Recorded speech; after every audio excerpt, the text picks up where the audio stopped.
మత్తయి సువార్త 11వ అధ్యాయము 30 వచనములు. యేసు తన 12 మంది శిష్యులకు ఆజ్ఞాపించుట చాలించిన తరువాత వారి పట్టణములలో బోధించుటకును ప్రకటించుటకును అక్కడ నుండి వెళ్ళెను.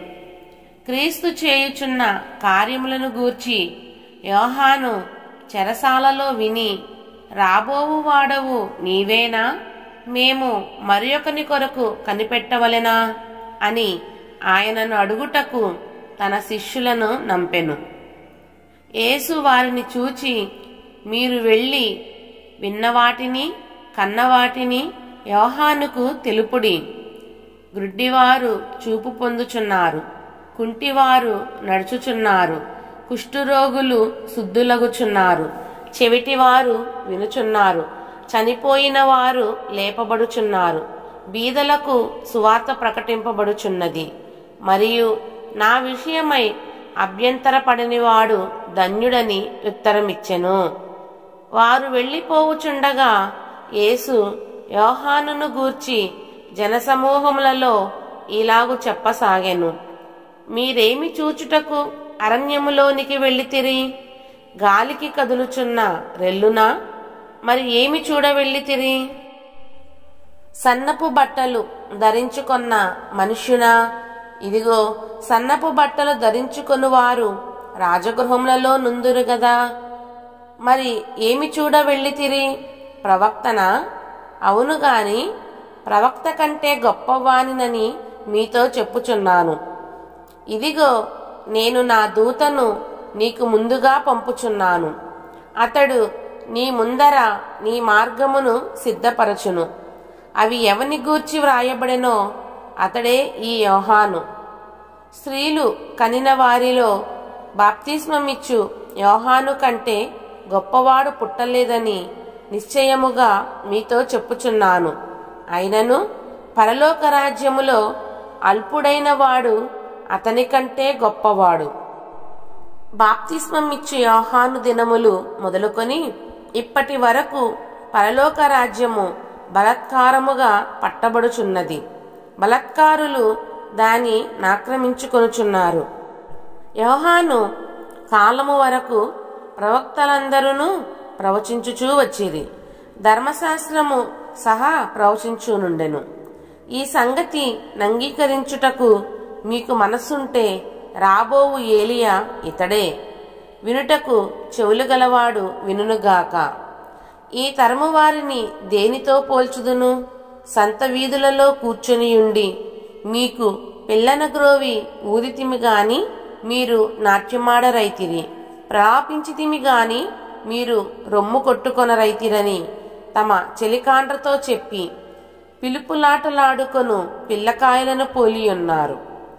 యోహాను తినకయు త్రాగకయు వచ్చెను గనుక వీడు దెయ్యము పట్టినవాడని వారనుచున్నారు.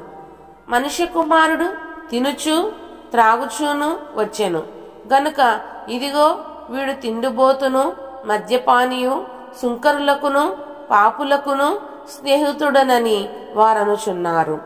అయినను జ్ఞానము జ్ఞానమని దాని క్రియలను బట్టి తీర్పు పొందుననెను.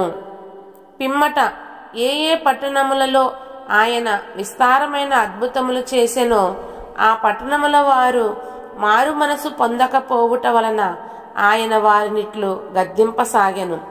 అయ్యో కొరాజీనా, అయ్యో బెత్సాయిదా, మీ మధ్యను చేయబడిన అద్భుతములు తూరు సీదోను పట్టణములలో చేయబడిన ఎడల ఆ పట్టణముల వారు పూర్వమే గోనెపట్టా కట్టుకొని బూడిద వేసుకొని మారు మనసు పొందియుందురు. విమర్శ దినమందు మీ గతి కంటే తూరు సీదోను పట్టణముల వారి గతి ఓర్వతగినదై ఉండునని మీతో చెప్పుచున్నాను. కపెర్నహూమా, ఆకాశమట్టునకు హెచ్చింపబడెదవా? నీవు పాతాళము వరకు దిగిపోయేదవు. నీలో చేయబడిన అద్భుతములు సొదొమోలో చేయబడిన ఎడల అది నేటి వరకు నిలిచియుండును.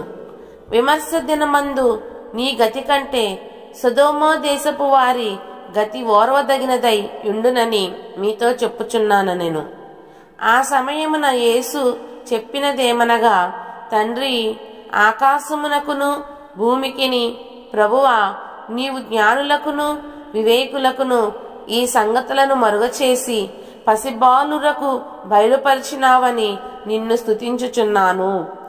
అవును తండ్రి, ఈలాగు చేయుట నీ దృష్టికి అనుకూలమాయెను. సమస్తమును నా తండ్రి చేత నాకు అప్పగింపబడి ఉన్నది. తండ్రిగాక ఎవడును కుమారుని ఎరుగడు, కుమారుడుగాకను కుమారుడెవనికిని ఆయనను బయలుపరచనుద్దేశించునో వాడుగాకను మరి ఎవడునో తండ్రిని ఎరుగడు. ప్రయాసపడి భారము మోసుకొనుచున్న సమస్త జనులారా నా యొద్దకు రండి, నేను మీకు విశ్రాంతి కలుగజేతును. నేను సాత్వికుడను, దీన మనస్సు గలవాడను గనుక మీ మీద నా కాడి ఎత్తుకొని నా యొద్ద నేర్చుకొనుడి, అప్పుడు మీ ప్రాణములకు విశ్రాంతి దొరకును. ఏలయనగా నా కాడి సులువుగాను నా భారము తేలికగాను ఉన్నవి. ఆమెన్.